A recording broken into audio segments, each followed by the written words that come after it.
You must have heard the word psychopath many times, but what does it mean? Someone who is a serial killer or a murderer or more than that?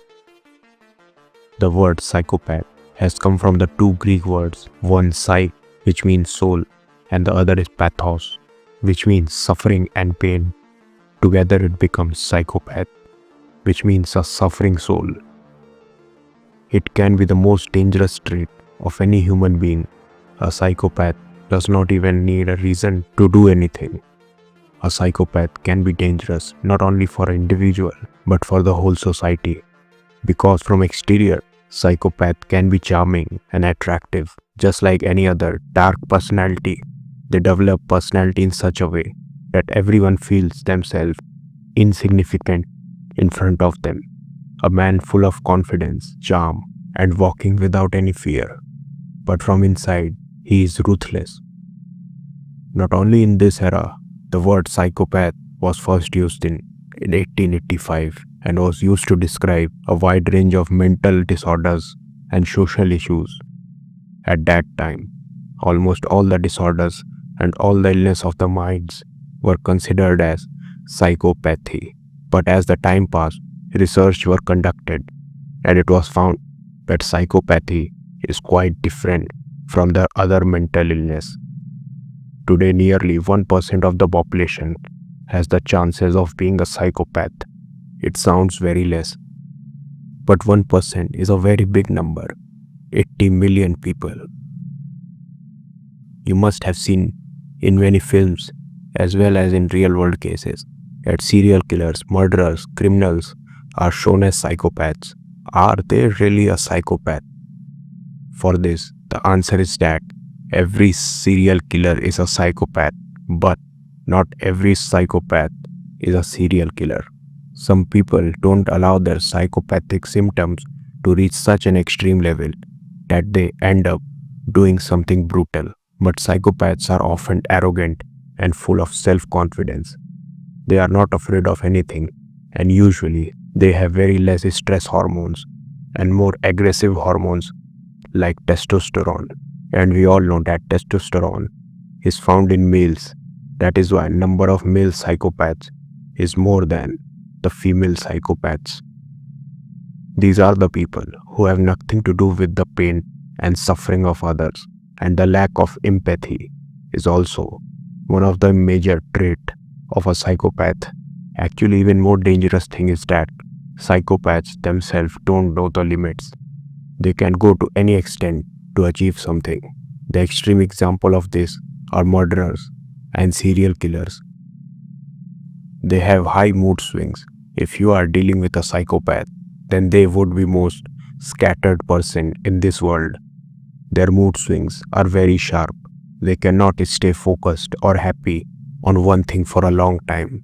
Hence they get bored and can even ruin somebody's life for their own fun. Psychopaths are usually power-hungry people because power brings control along with it, and they like to keep everything in control, especially over their environment and the people around them. They may dislike the situation where they lack control. Then they can engage in risky or extreme behavior just to ensure that they feel in charge of the situation. In simple language, psychopaths are weak in controlling their urges and impulse, and if things go very extreme level, and that is why things like serial killings happen, because those psychopaths cannot control their impulse. Along with the victim, the psychopath mentally also suffers. The study of neurology shows that the area of prefrontal cortex of the brain of a psychopath cannot function properly. Now, the prefrontal cortex of our human brain plays a very important role in our daily life. Because of this, we are able to understand and control our thoughts, actions, and emotions, what is morally right and what is morally wrong. All these things depend on this part of our brain. It is because of this, psychopath does not even know that what he is doing is wrong. According to him, what he is doing, he thinks he is right because his mind cannot differentiate between right and wrong. It is not that he does not want to feel, it is that he cannot feel at all. Now, I am not trying to defend psychopath. I am just telling that for a psychopath, a word like morality has no value. It does not even know its meaning. And when this psychopath follows a political ideology, many dangerous things can happen due to their personality traits, such as lack of empathy and the strong desire for power. They might carry out policies or actions that could lead to significant harm and oppression without even feeling any guilt or remorse.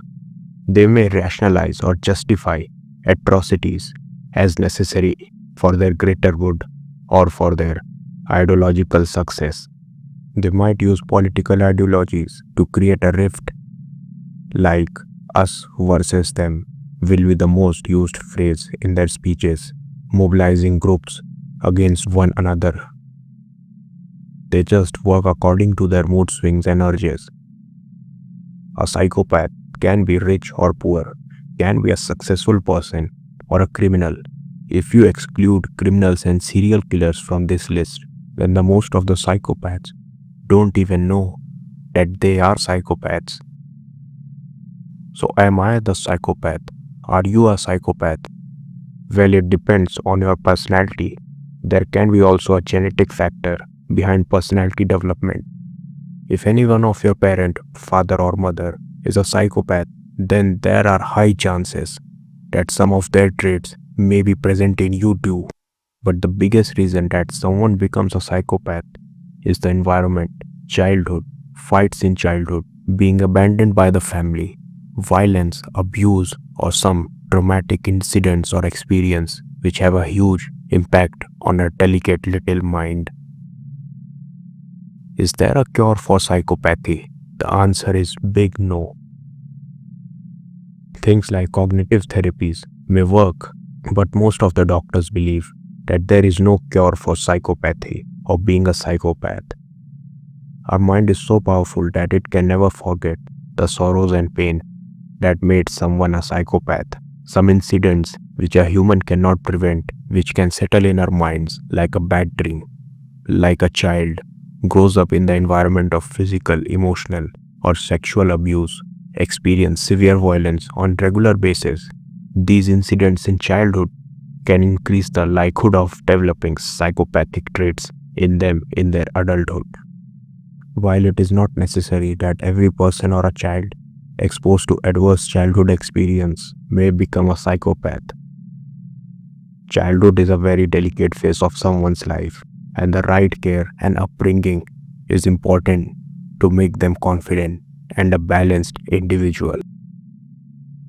The most dangerous thing happening around today, the kids and the people of this new generation are very much influenced by these psychopaths and their personalities. A psychopath seems cool to them, but there is nothing cool about these people. As I told you in the beginning, traits like confidence, charm, fearlessness may appear admirable on the surface, but from inside, he is suffering from a serious personality disorder characterized by lack of empathy, manipulative behavior, and disregard for the well-being of others. These traits can lead to harm both to the individual and those around them. These things are not something to be proud of. If a normal person gets trapped with such people, then the life of that person can be almost completely ruined. One should not try to become like them and avoid such people and stay away from them.